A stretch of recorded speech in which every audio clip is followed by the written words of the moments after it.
के 11 बज चुके थे और रिया उस हवेली के अंदर सो रही थी।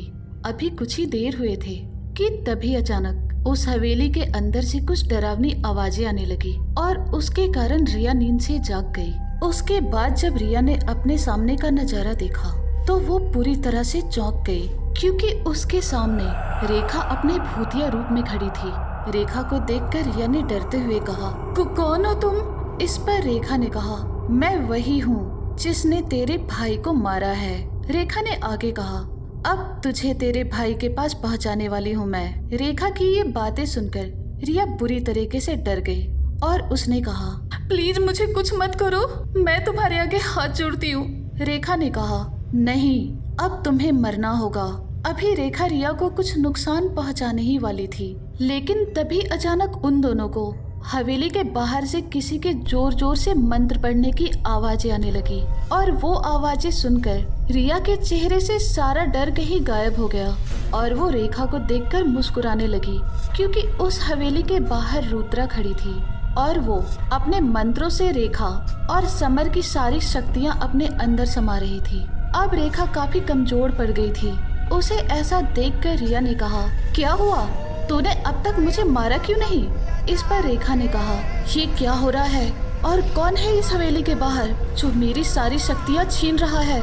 रिया ने कहा, बाहर मेरी दोस्त है और वो तुमसे भी पावरफुल है, अब वो तुम्हें खत्म कर देगी। रिया की ये बातें सुनकर रेखा बहुत डर गई और उसने कहा, देखो मैं हार मानती हूँ, प्लीज मुझे माफ कर दो। रिया ने कहा, तुम्हें माफ करके मेरा भाई तो वापस नहीं आने वाला ना, तो तुम्हारा मरना ही ठीक है। रेखा ने कहा, प्लीज मुझे माफ कर दो, मैं अपने पति को लेकर यहाँ से चली जाऊंगी। इस पर रिया ने कहा, ठीक है, मैं तुम्हें माफ कर दूंगी और अपनी दोस्त को यहाँ से वापस जाने को बोलूंगी, लेकिन मुझे मेरे भाई की लाश दे दो, वो लेकर मैं कनाडा चली जाऊंगी। रिया ने आगे कहा, और तुम दोनों भी ये हवेली छोड़कर हमेशा के लिए चले जाओ, क्योंकि ये हवेली मेरी है। इस पर रेखा ने कहा, लेकिन तुम्हारे भाई की लाश अब कभी नहीं। अभी रेखा आगे कुछ और कहने ही वाली थी, लेकिन तभी अचानक उन दोनों को हवेली के बाहर से समर की एक दर्दनाक चीख सुनाई देने लगी। वो चीख सुनकर रेखा रिया के सामने गिड़गिड़ाने लगी, प्लीज मैं तुम्हारे आगे हाथ जोड़ती हूँ, मेरे पति को बचा लो।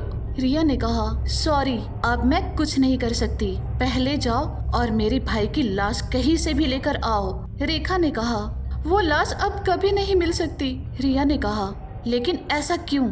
आखिर क्या किया है तुम लोगों ने मेरे भाई की लाश के साथ? रेखा ने कहा, प्लीज समझने की कोशिश करो, मैं ये तुम्हें नहीं बता सकती। रिया ने कहा, ठीक है, तो तुम खुद ही अपने पति को बचा लो और अब मुझे शांति से सोने दो।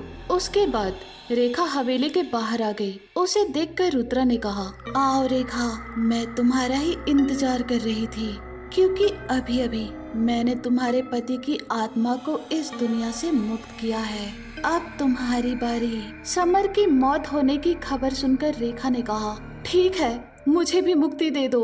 उसके बाद रुद्रा ने रेखा की आत्मा को भी इस दुनिया से मुक्ति दे दी।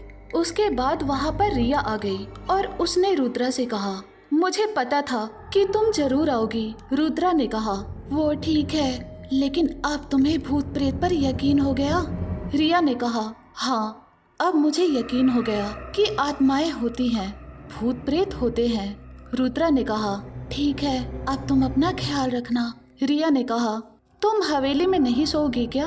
रुद्रा ने कहा, नहीं, मुझे कुछ जरूरी काम है, इसलिए अभी मुझे जाना होगा और कल मैं तुमसे मिलती हूँ। ऐसा कहकर रुद्रा वहाँ से चली गई और रिया भी उस हवेली के अंदर चली गई।